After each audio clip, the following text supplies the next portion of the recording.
찬송가 432장 너 근심 걱정 말아라.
오늘의 복음 베드로전서 3장 7절 너희 염려를 다 주께 맡겨 버리라. 이는 저가 너희를 권고하심이라. 아멘. 하나님 말씀입니다. 5초 차이의 생사.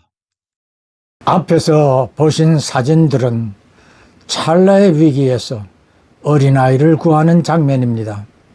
어머니와 승강장에 서 있던 아이가 철로로 떨어졌습니다.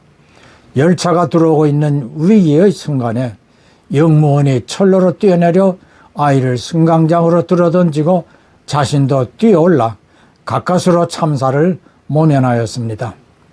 두 장면이 연결된 다른 사진은 길을 걸어가던 중 아파트 창에서 떨어지는 아기를 발견하고 재빠르게 팔을 벌려 아기를 받아 구하게 된 어느 시민의 모습을 찍은 사진입니다. 이러한 현장을 목격하게 된다면 누구나 위의 경우와 같이 아이들을 구해주리라 생각합니다. 우리가 세상을 살아가노라면 저 아이들처럼 인생의 길에서 떨어지거나 쓰러져 일어나지 못하게 될 때도 있고 목숨이 경각에 이르게 되는 위험을 당하기도 합니다. 오늘 아이노스 합창단이 불렀던 너 근심 걱정 말아라 주 너를 지키리, 이 찬송가는 제가 좋아하여 즐겨 부르는 찬송 중에 하나이기도 합니다. 오래전 저희 교회 교인 한 분은 매주 사업차 필라델피아 시 외곽의 우범 지역을 지나다녀야 했습니다.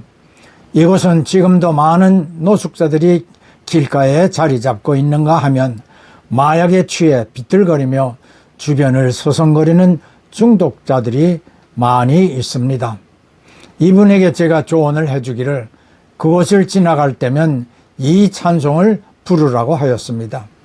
위험한 일을 당할 때 주 너를 지키리, 아무 때나 어디서나 주 너를 지키리, 늘 지켜주시리. 이후 이분은 부르기만 해도 마음이 놓이는 찬송이라고 말하였습니다. 성경은 여러 곳에서 하나님은 성도들을 지키시며 졸지도 주무시지도 않으신다라고 하였습니다. 뿐만 아니라 시편 17편 8절에서는 눈동자처럼 지키신다고 하였는데 영어 성경은 눈동자를 The apple of eye라 하여 눈 중의 눈이라는 뜻으로 말하였고 시편 32편 10절은 하나님이 자기의 눈동자 눈 중의 눈같이 성도 한 사람 한 사람을 지키시는 분이시라고 증거하고 있습니다.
지난주에도 언급한 바 있었듯이 베드로후서 2장 9절은 주께서 경건한 자는 시험에서 건지심을 말씀하였습니다. 그러면서 베드로는 5절에서 대홍수에서 의를 전파하던 노아와 7 식구를 보존하였으며 7절은 소돔과 고모라를 엎으실 때도 의로운 롯을 건지신 사실을 예로 들었습니다. 특히 이들은 당시 사람들의 악행을 보면서 마음 아파하며 그 세상에서 자신의 삶의 소망을 오직 하나님께 두었습니다. 사도행전 10장 35절은 역시 베드로가 로마군 이탈리아 부대 백부장인 고넬료 집에 초청을 받고 가서 복음을 설교하던 중 성령께서 고넬료와 가족 수하들에게도 역사하심을 보고 각 나라 중 하나님을 경외하며 의를 행하는 사람은 하나님이 받으시는 줄을 깨달았다라고 증언하므로 이를 뒷받침하였습니다. 앞에서 보신 내시빌의 경찰관 웰스도 군인이던 고넬료처럼 위험한 경찰의 삶에서 하나님을 의지하며 영적으로 깨어 있었던 것입니다. 그래서 웰스는 심야의 거리에서 근무하며 이 밤에도 하나님이 동행하심을 믿고 의지하는 마음으로 그의 영적 귀가 민감하게 열려 있었다고 봅니다. 성경은 성령께서 교회들이 하시는 말씀을 들을 수 있는 귀 있는 자는 들으라고 하십니다. 웰스야 하고 부르시는 주님 음성을 들었고 돌아서서 음성 쪽으로 몇 발자국을 걸었습니다. 제 아내는 밤늦게까지 근무하다 귀가하므로 거의 정오까지 잠을 자야 합니다. 그래서 일어나야 할 시간이 되면 제가 깨워주는데 어느 때는 쉽게 일어나지 못할 때도 있습니다. 그래서 묘안을 내었었지요.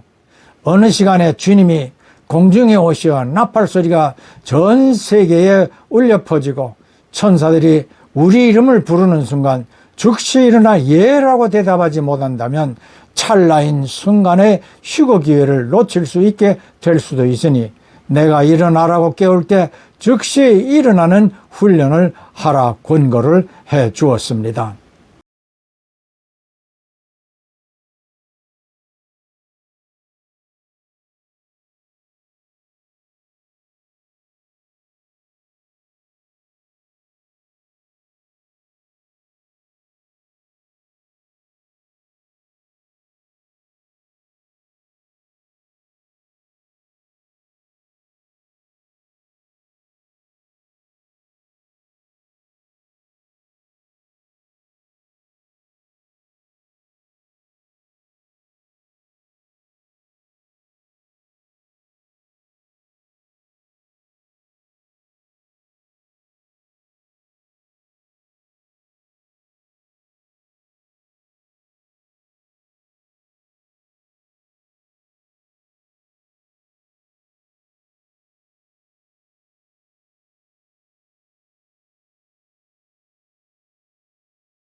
지금 보신 영상과 같이 스마트폰은 컴퓨터와 함께 전 세계 인구의 3분의 2가 애용하고 있는 21세기 최고의 발명품으로 현대인에게 없어서는 안 될 생활 필수용품입니다. 그런데 이 스마트폰이 이 지구상에서 사고를 일으키게 하는 원인 중에 제1이라는 것입니다. 눈을 뜨고서부터 잠에 들기까지 대부분의 사람들은 손에서 스마트폰을 놓지 않습니다. 걸으면서 차를 운전하면서 열차 기관석에서 비행기 조종석에서까지 스마트폰을 들여다보고 있습니다. 그러다 차에 부딪히고 차들이 충돌하고 열차가 탈선하고 비행기가 비행 경로를 이탈하는 위기를 맞기도 합니다. 오죽하면 미국 하와이주에서는 보행 중에 스마트폰 사용하는 사람을 단속하기에 이르렀습니다. 저도 스마트폰을 들여다보며 걷다가 전봇대에 부딪힐 뻔한 일이 있었습니다. 이러하듯 우리는 일상생활 속에서 언제나 5초 앞에 생사가 갈릴 수 있는 위험을 눈앞에 두고 살아가고 있습니다. 사랑하는 성도 형제자매 여러분, 오늘 본문을 다시 보십시다. 너희 염려를 다 주께 맡겨버리라. 던지는 것을 야구에서 투수라고 생각해 볼까요? 투수는 타자를 앞에 두고 있습니다. 타자에게 던진 볼은 투수의 손을 떠났습니다. 다시는 돌아오지 않을 볼입니다. 타자가 투수에 던진 볼을 어떻게 받아치든지 투수의 손에서 이미 떠나버렸습니다. 저와 여러분이 던져버린 염려와 걱정, 불안의 볼은 그 볼을 받아 처리하실 우리의 주님께 이미 가 있다는 생각을 해보셨나요? 우리의 마음과 생각을 지키는 것이 생명을 지키는 것이라고 잠언 4장 23절은 우리를 향하여 선포합니다. 우리의 불안과 염려와 걱정들은 마음과 생각을 사로잡아 믿음을 잃게 합니다. 빌립보서 4장 6절을 마음판에 새기고 어떤 경우에도 우리 손을 붙잡고 함께 하시는 주 예수님을 의지하십시다. 아무것도 염려하지 말고 오직 모든 일에 기도와 간구로 너희 구할 것을 감사함으로 하나님께 아뢰라. 예, 아멘, 할렐루야. 구원은 예배에서의 한 요소입니다. 헌금, 예물 다 중요하지만 헌신 나 자신을 제물로 드리려는 진심이 우선되어야 합니다. 주 예수께서는 우리를 대신하여 십자가에서 피와 물을 다 쏟으신 어린 양의 제물입니다. 한 주간 세상에 나가 그리스도를 대신하여 빛과 소금이 되는 삶으로 주 예수님을 높일 수 있도록 모든 성도들과 이들의 가정과 하는 일들 위에 구주 예수의 충만한 은혜와 아버지 하나님의 크신 사랑과 보혜사 성령님의 교통하심이 항상 함께 하실지어다.